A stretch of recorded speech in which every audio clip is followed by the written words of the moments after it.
A flurry of trade action, not just Davante Adams. We've got Amari Cooper to the Bills and so much for. And it's that time of the week. We are making our 6-pack of picks for week 7, including Browns, Bills, Jets, those teams active in trades. We got another London game and a whole lot more coming at you right now. NFL analyst Brian Peacock and former NFL scout Matt Williamson bring you expert NFL analysis every day in less than 30 minutes. Get an inside look at the NFL on the field and in the front office with elite breakdowns to next-level analysis and in-depth information only for the real NFL fans. This is Peacock and Williamson, and it starts now.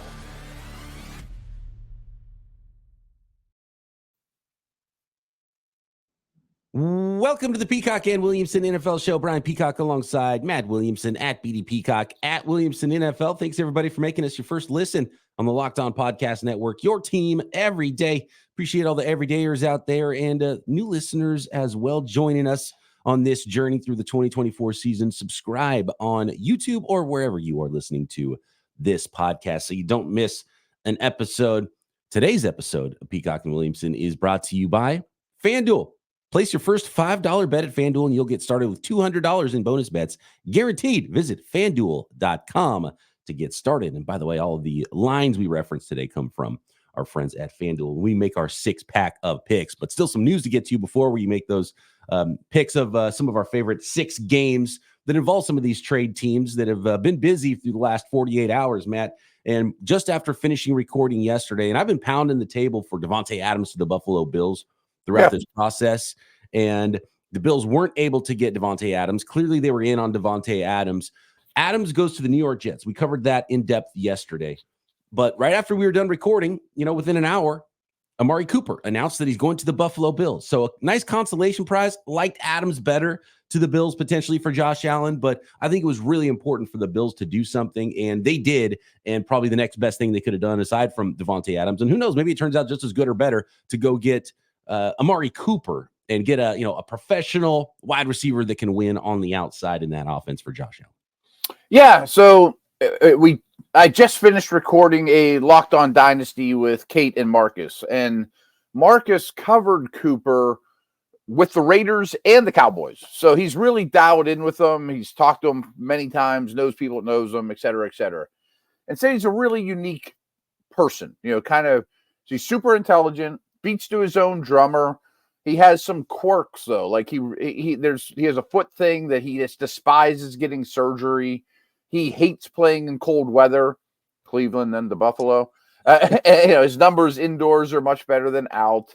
But the big thing he was saying, which absolutely shows up watching his recent tape in Cleveland, is he can get disengaged kind of easily. Like if the situation's not conducive to winning or engaging or kind of hopeless, that he can kind of detach from the situation. And that shows. Like, I think he's been part of the problem in Cleveland. But I also think McDermott and Allen should light a fire under him and get a lot out of him for the rest of the year. Exactly what they need, to your point. Yep, absolutely. And it obviously nothing's going great for the Cleveland Browns right now this year. And a quote out of Cleveland that's just like ridiculous. I want to get to a little bit later. We're going to talk about the Browns in our 6-pack of picks here in a bit.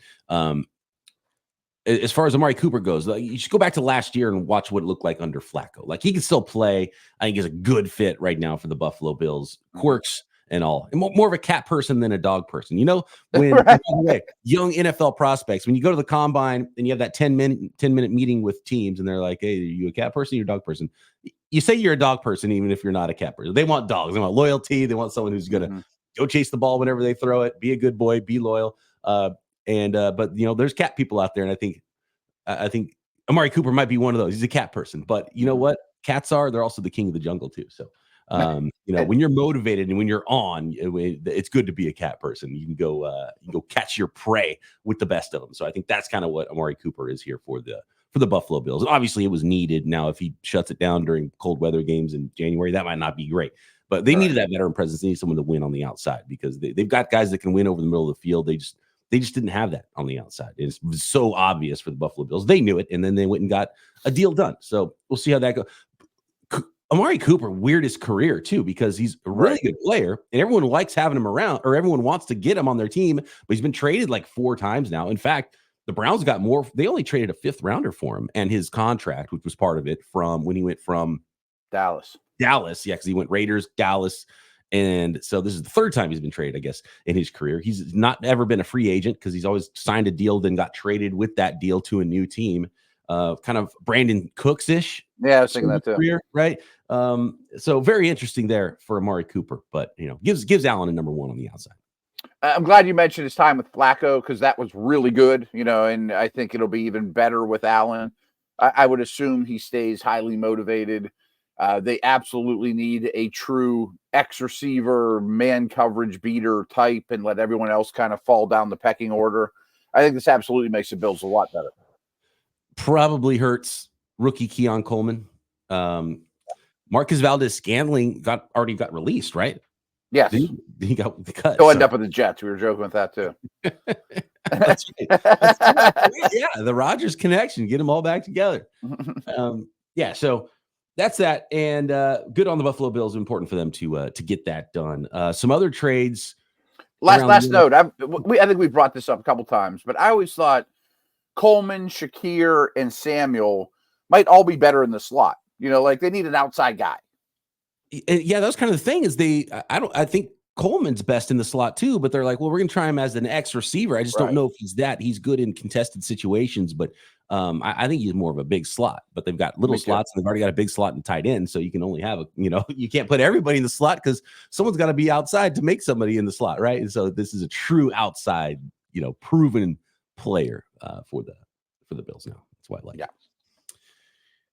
It's interesting. So Aiden Hutchinson's done for the year, the broken leg, just a rough go for him. But the Lions got an extension done with one of their own on that defensive line. So 4-year extension for Aleem McNeil. And now the great little note here from Field Yates that now with defensive tackle Aleem McNeil becomes the 3rd member of the Lions 2021 draft class to sign an extension with the team to go with 1st rounder Penei Sewell. Aleem McNeil was the 3rd rounder that year, and Amon-Ra St. Brown was the 4th rounder that year. So phenomenal. If you're wondering why this team's having success, go 3 drafts back and then find out, right? And that's kind of how it goes around the NFL. And so good on Brad Holmes and Dan Campbell and the Detroit Lions for building something over there. 100%. And just to take a quick step back, we semi-joked, could the Lions pry Myles Garrett away or Max Crosby or Reddick? I mean, I'd go in that order. But I wonder, are the Browns done dumping dudes? Could you get Jack Conklin off them? Or I'm sure there's several names that you could pry away from the Cleveland Brownies at this point. But I love that they extended McNeil. Very underrated, an ascending player. He was a little bit raw coming out of school, and he's really stepped it up. I think he's a foundation player for the Lions. Cam Akers traded again. Oh, yeah. Another guy who it seems like, once you're a player that gets traded, it seems like you're a guy that I wonder what the stats are on that. If you get traded once, you're more likely to get traded a second time than to ever be traded at all. It feels that way, doesn't it? Yeah. Anyway, it's a minor deal, but Cam Akers is going to the Minnesota Vikings from the Texans now that the Texans have got their starting running back. So that's an interesting little carousel there for Cam Akers. I don't want to look too much into it, but they are coming off a bye, and Aaron Jones was injured going into the bye. I'm hoping that's not something that's big, I mean, it's something they're preparing just in case, I think, if nothing else there. So that's an important one. As far as the trade market goes, there was Roy Robertson. I'm blanking on his name now, and I don't have it up here anymore. Roy Robertson. What's his? The defensive tackle for the Jags you're talking about? Jags. So Jags are a team that at 1-5, they're in London right now. A clear seller potentially. I think in the mailbag, I want to talk a little bit more about that tomorrow. Travis Etienne, could he be potentially available? Could pieces be available? You mentioned the Cleveland Browns. We're looking at these teams, the Raiders that are sellers. Max Crosby, like 7 or 8 teams. Max Crosby's the one guy you can build around, though. Right. I don't know if he's going anywhere. The thing is, though, that's 2 first-round picks, though, right? Like Max Crosby's going to be. Oh, yeah. 2 first rounders if you trade him. If I'm the Lions, I would do it, Oh, no doubt. If you're Yeah. a team that's going to have late first rounders or hoping to have late first rounders and pretty clearly going to have a late first rounder this year, give up this first and another first for someone like that, Max Crosby. Myles Garrett, I'll give you anything you want. Yeah, I mean, yeah, if I'm the Lions, what do you need? Do you want more? Take someone else. Trade deadline obviously heating up and kick started this week. Next couple of weeks, as we get closer to Halloween, there could be some really interesting names out there. And those are phone calls I'm absolutely making. It's like, okay, couldn't get that done. Let's go see if we can pry Hassan Reddick away from the Jets instead, who's clearly available. I know we already have some questions about it, but let's do a whole segment on the mailbag about potential sellers, because I think they're very easy to identify. And then I also think there's maybe 4 or 5 teams that might just be one more loss away from, now we're throwing in the towel. And the last thing I wanted to mention is you mentioned the Jags trading the defensive tackle, Roy Roberts, I forget to Seattle. I think that's hilarious. Like that poor dude packed a little bag to go to London, and now he's got to go to Seattle. I don't even know if you go left or right from London. Do you go over the top? I mean, do you go over the Arctic Circle to get to Seattle? I mean, that's a long ass. It's closer to go east than to go back west. Or do you stop at Jacksonville to get a change of clothes? And yes, then you call home. You're like, hey, honey, can you send me stuff from home to Seattle now? Because that's where I'm going. Seahawks, by the way, we live in Seattle now, and I'm in London, right? Are the Seahawks even at home? No, they're on the road. You actually, you probably do go to Jacksonville, make a quick stop, get your stuff, and go to Atlanta because that's where the something. Or no, you got to kind of go to. Oh man, you got to go to Seattle to practice. Then you go to Atlanta, and then you find a place to live, and you get your stuff to Atlanta instead to pick it up there. I don't know. So not ideal in terms of the logistics of it all. But Seattle's had some defensive line injuries, and they had to add some bodies. And it's a 2026 late round pick, so minor move, but I like it. I like it for the Seattle Seahawks. If you go east, you get a layover in Japan, Oh man! All right, the logistics of playing in London. How interesting would that be if there's actually a team there full time? No, man, a lot of problems with that too. Not going to be the Jaguars. I was like, man, move the Jaguars to London. That'd be fun. But I just saw the plans for their new stadium. It was kind of yeah. I still think the werewolves of London are coming. Yeah. Yep. Next, let's make our 6-pack of picks, Mac. 6 of our favorite games, including Browns, Bills, Jets, and the notes on how these players fit in and what we expect to happen here on Sunday, Week 7. Next. Today's episode of Peacock and Williamson brought to you by LinkedIn Jobs. When you're hiring for your small business, you want to find quality professionals that are right for the role. That's why you have to check out LinkedIn Jobs. LinkedIn Jobs has the tools to help you find the right professionals for your team faster and for free. And team building is important. You have to get the right person and the right professional. And LinkedIn isn't just a job board either. LinkedIn helps you hire professionals you can't find anywhere else, even those who aren't actively searching for a new job but might be open to the perfect role. Because in a given month, over 70% of LinkedIn users don't visit other leading job sites. So if you're not looking on LinkedIn, you're looking in the wrong place. 86% of small businesses get a qualified candidate within 24 hours. So hire professionals like a professional on LinkedIn. And LinkedIn knows small businesses are wearing so many hats, they might not have time. So tons of resources available to help you hire. Post your job for free at linkedin.com/LockedOnNFL. That's linkedin.com/LockedOnNFL to post your job for free. Terms and conditions apply. The next segment of Peacock and Williamson brought to you by PrizePicks. You can now win up to 100 times your money on PrizePicks with as little as 4 correct picks and have a whole lot of fun while you're doing it. The easiest and most fun way to play daily fantasy sports. And PrizePicks, by the way, has also invented the flex play, which means you can still cash out even if your lineup isn't perfect. You can double your money even if one of your picks doesn't hit. And all you do is you pick 2 or more players and you pick more than or less than on their PrizePicks stat projections. So, for example, I think Justin Jefferson get more than 83.5 yards next week. How about Christian McCaffrey? Or Christian McCaffrey's not back yet, but when he does get back, you might want to get the more than, or you might want to go for the less than on Patrick Mahomes. playing against the San Francisco 49ers this week. I'm going to go less than on that one. Big week for the Niners against the Chiefs. We'll get to that on Friday, not part of our six-pack. Download the app today. Use code LOCKEDONNFL for $50 instantly after you play your first $5 lineup. Again, PrizePicks, promo code LOCKEDONNFL to get $50 instantly when you play your first $5 lineup. PrizePicks, run your game.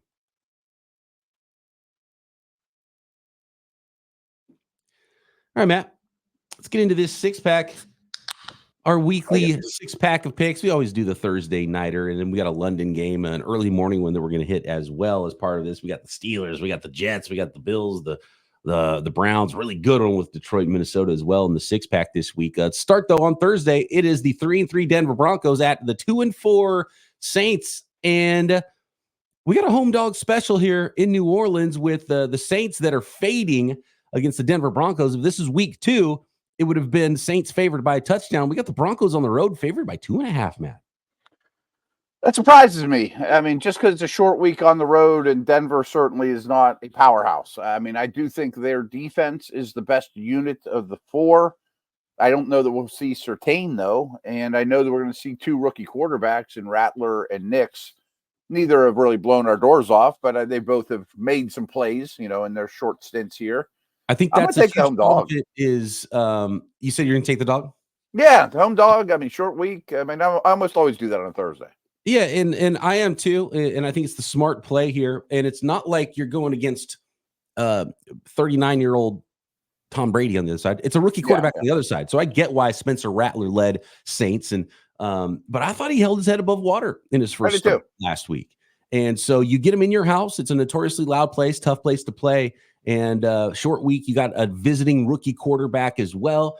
So, and Bo Nix has got as many interceptions, he's got touchdowns this year. And so I even though you have the rookie quarterback, I don't know if that's a clear loss and a huge disadvantage for the Saints because you got a rookie quarterback visiting on a short week in your house. So I think this is an easy one. I got to take the Saints and take those points at home. I do think Denver's pass rush is formidable, and I think the Saints O-line has really crumbled since they lost their center, and first 2 weeks of the year look like an aberration for the Saints offense, but still home dog, and they're probably semi-equal teams. I like the Saints here. And, short week is tough for guys that are injured. You mentioned Surtain, Olave on the other side. Yeah, that's a big one.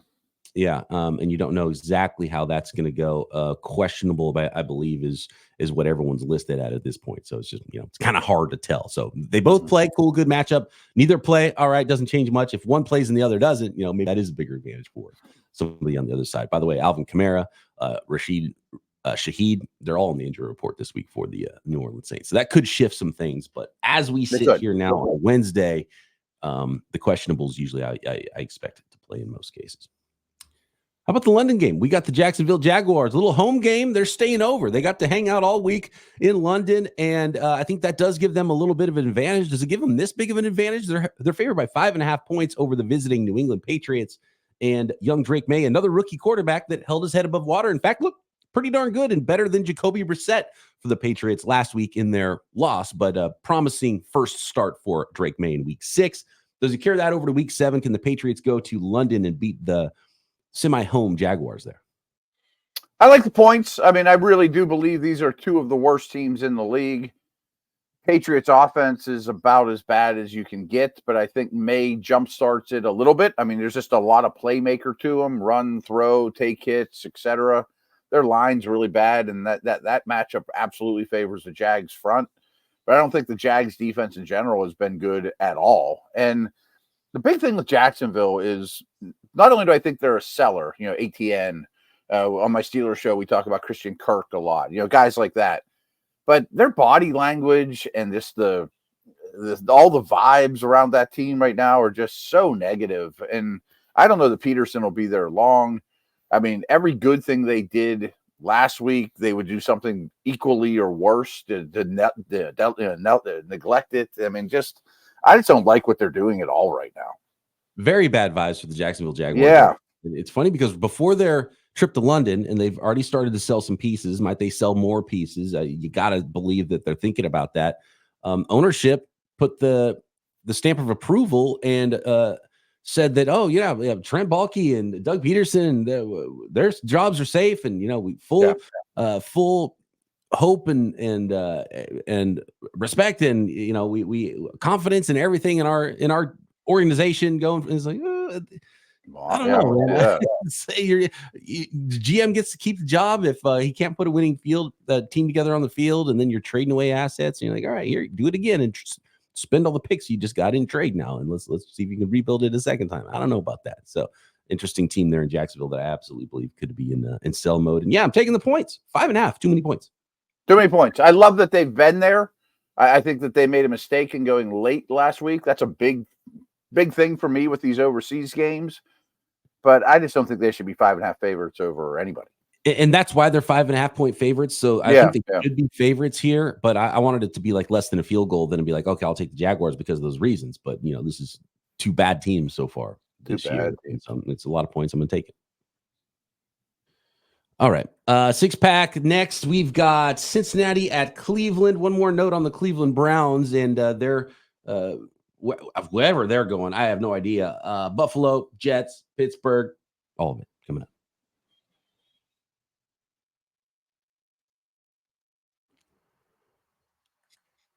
The final segment of today's 6-pack of picks is brought to you by FanDuel, and of course, all of the lines we reference when we do picks here on Peacock and Williamson and throughout the Locked On Podcast Network comes from FanDuel. And NFL fans right now can start big with a big return on FanDuel.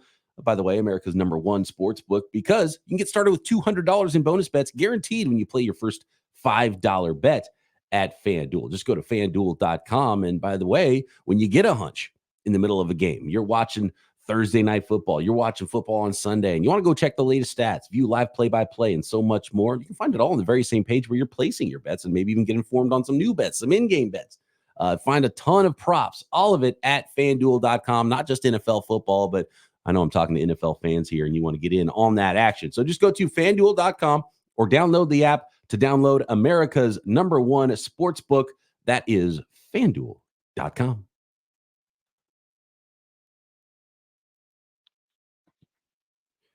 Here we go. Cincinnati Bengals at the Cleveland Browns. And it is those Bengals on the road, favored by a whopping 6.5 points for a 2-win team, but they are facing a crumbling Browns who are 1-5 right now.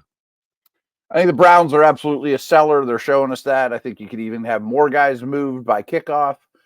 Burrow has a very bad record against the Browns, and I know it's in Cleveland, but man, I just think the fans might work against the Browns at this point. Like they might just revolt on this team. And I tweeted this out a couple days ago. It just blew me away. It's just another reminder just how bad the offense is and how little Watson's helping things and the O-line situation. But Watson's been sacked 31 times. That's a big number. That's most in the league.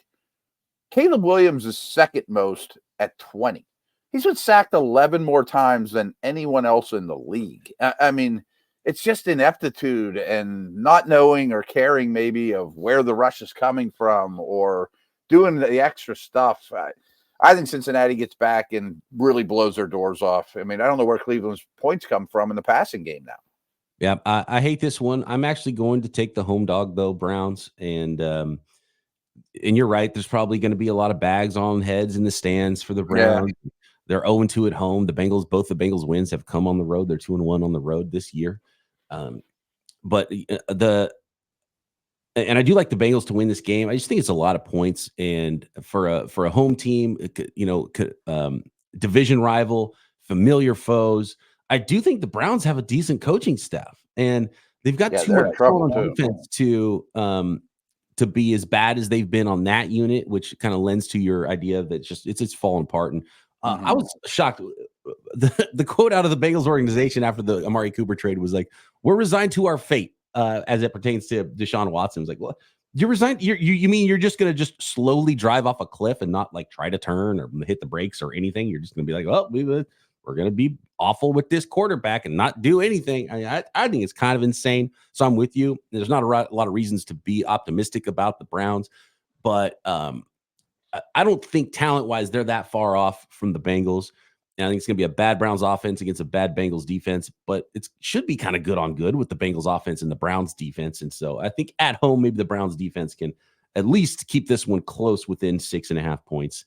And so I'm going to go with the home dogs. That's just a lot of points for a team at home. I don't have it handy, but I urge everyone to check out Mike Sando, friend of the podcast, really broke down what the Browns can actually do with Watson in terms of trades. I mean, like, what are the options and what are the ramifications? And it's staggering. I mean, it really, really is. And kind of came to the conclusion that in a Brock Osweiler-like move, if you traded him to somebody, you would have to probably trade more than the Browns' first-round pick next year, which could be first overall. Like, you'd have to trade like multiple firsts to get rid of this guy. Nobody wants him. No.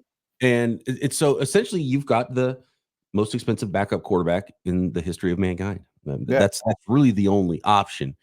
Even if I traded for him, I don't think I would let him in the facility. I would just flat out tell my fans, I wanted the draft picks more than the cap space. I don't care what this human being does. He's on our payroll, but he's not invited. Oh, right. I didn't give him a uniform or anything. This team gave us a draft pick, but this guy's sitting at home. We're not even going to bring him in. Yeah, he's not really a member of the team, but we gave up cap space for draft picks. And if you're the Browns, you can't do that either. You just mention him. That's it. I think it's a very simple and like you don't. Flacco's not there this year. How much better can you get with what they have currently on their roster? At some point you have to just let I don't know, DTR at least, right? Dorian Thompson-Robinson, let him play, just get a different look. I think Jameis would give you a kickstart, but now you're trading your piece. Somebody else there that was the backup, and DTR is the number 3. Jameis Winston's.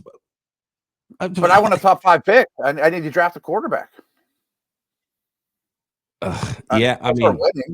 Maybe that's the fate. They're like, number just 1 keep pick playing, Deshaun, and be terrible. When we drive off the ravine, is the number 1 pick at the bottom. That's kind of right. At least it's a little bit softer landing. You're making me want to give up the home dog points. I just like. Oh, I just like awful mojo around the Jags and Browns. Too tempting. Anyway, I'm sticking with the Browns. I don't know why. Right. But I am. The Buffalo Bills. Here's the thing about so with the Browns and Amari Cooper.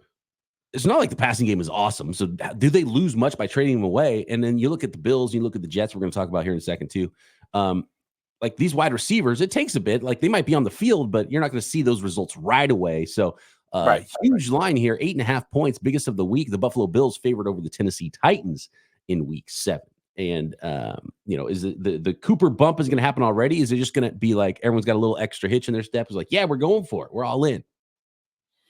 I like that. Don't get me wrong. And I really don't like Levis at all. I just think this number's too big. I don't think Buffalo's a dominant team.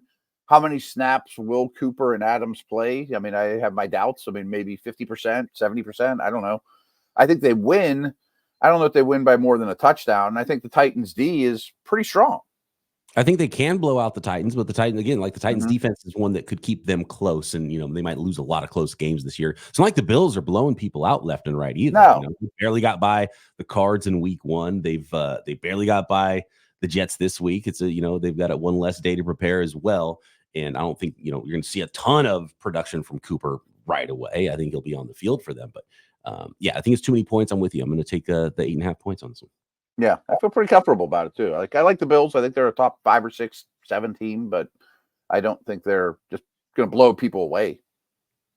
Best game of the week. We've got a big one in the NFC North. It is the Detroit Lions at the Minnesota Vikings. The Vikings at home are favored by 2.5 over the Aiden Hutchinson-less Detroit Lions. It's 4-1 versus 5-0 for the North. This one's awesome. I got to go with the Lions, though. I think they're a better football team even without Aiden Hutchinson, even though the Vikings are well-rested and are the unbeaten in the NFC. Yep, and it's a brutal place to play. I do think, again, if I were to power rank, I would have the Lions ahead of the Vikings. But I do think 2 weeks to prepare, no Hutchinson at home are massive factors. But this was the first time I looked at spreads for the week, and I kind of told myself in this game, I'm just taking the dog. Whoever the points go to this game, I didn't know who would be favored. I want the points, and I'm pretty comfortable that it's the Lions that are getting points. It's kind of where I'm at. Yeah, it should be a good one. I can't wait. I got to take the points on this. And I would be taking the points if again, the Vikings were home dog to the Lions. I'd take those points as well. Yes, me too. And Sunday nighter, prime time, Davante Adams, Aaron Rodgers, New York Jets are visiting the Pittsburgh Steelers. It's 2-4 at 4-2, but it's the Jets now that have acquired some talent here in trade this week that are favored on the road. I think that's a broken line. I'm going dog again. I'm going home dog Steelers, even though I think I've lost money on the Steelers this year, Matt. And it's the Russell Wilson-led Steelers, by the way. Yeah, we got Davante Adams. We got Russell Wilson. Things have changed a lot in this matchup. So everyone knows this is Albrecht's second game as starting as a head coach. Well, this is going to be Tomlin's 300th. I think there's a little advantage to that. At home, night game is a Tomlin specialty. But I'm taking the Jets. I might shock people, but I think what the Steelers did against the Raiders was more about the Raiders and a lot of short fields. And I think the Steelers O-line, now that Zach Frazier's out, is going to be problematic against that Jets front. I think Sauce might actually follow Pickens, and I definitely would do that if I were them. I know that's not a Jets move, but the other receivers are not frightening at all for Pittsburgh. And more than anything, I just think it's a really desperate time for the Jets. 0-3 in your last three. Ownership has to be putting massive pressure on you with the coaching change and this big trade, and Rodgers in the twilight of his career. I think the Jets win this game. I just don't know how much of an impact the trade's going to have unless it's more about the vibe than anything else, because you get your first practice together on a Wednesday before Sunday. Yeah. Is that enough to really terminology's there, they're already familiar with each other, so it's probably a quicker rapport to be built there with Rodgers and Davante Adams in that offense than it is with Amari Cooper and Josh Allen in Buffalo. So I'm sure he'll be on the field, but is he going to be like true number? Okay, here's our new number one starting now. I have questions on that and how much of a difference it'll actually make on the field. I think the Jets are, and by the way, I think you misspoke there. You said it was Jeff Ulbricht's second game is actually Aaron Rodgers' second game as head coach. Sorry, I had to throw that dig in there. Good. I don't like the way you laid it out there as far as how they match up. I do think that potentially, so when it comes to Russell Wilson, and it hurts the run game and the ability for that we've seen for Justin Fields to be able to make plays with his legs. And Russell Wilson's an athletic guy, but he's not that guy anymore. And even at peak, he wasn't as good as Justin Fields is running the football. But it comes down to throwing the football with NFL quarterbacks. And it's funny because even though it's not like, when the Carolina Panthers go from Bryce Young to the Red Rifle, it's like, okay, veteran quarterback, all of a sudden it's different timing, balls out on time. Like Russell Wilson is not like the beacon of playing on time either. And so you're not really gaining that much of that. But I think that there's been enough throws missed from Justin Fields this year. And Russell Wilson's been one of the best deep ball throwers throughout his career. Now, you hate that if it's Sauce Gardner mirroring George Pickens in this game, then, I didn't like hearing that. And I didn't really consider that when I was looking at the matchups here with this game. But I don't know. I think there is potential for Russell Wilson to give the Steelers offense a little bit better look through the air than Justin Fields. And so I'm just thinking that that is enough for me here. And at home, Steelers. And look, the Jets haven't proven that they're that team yet either. I like Watt getting after. Like the Jets' offensive line is bad. It's a problem. Davante Adams doesn't play offensive tackle. And so TJ Watt. Highsmith's back for this one. Right. I'm taking points. I'm taking the Steelers. You couldn't talk me out of it. All right. Last note on Wilson. I think we talked about this yesterday, but two things he brings that's really important. You mentioned the deep ball passing. They face so many stack boxes. Like everyone on the planet's putting everybody in the box. You have to hit some over the top to keep them honest. And red zone passing. I mean, the Steelers haven't had a red zone passer since Ben, that could actually make throws in tight quarters. And those are two of Wilson's strengths. That is our Week 7 6-pack. Let us know what you think at BD Peacock, at Williamson NFL. Get those mailbag questions in for this week and every week on Peacock and Williamson. Thanks for making us your first listen. Matt and I back tomorrow right here. B&W.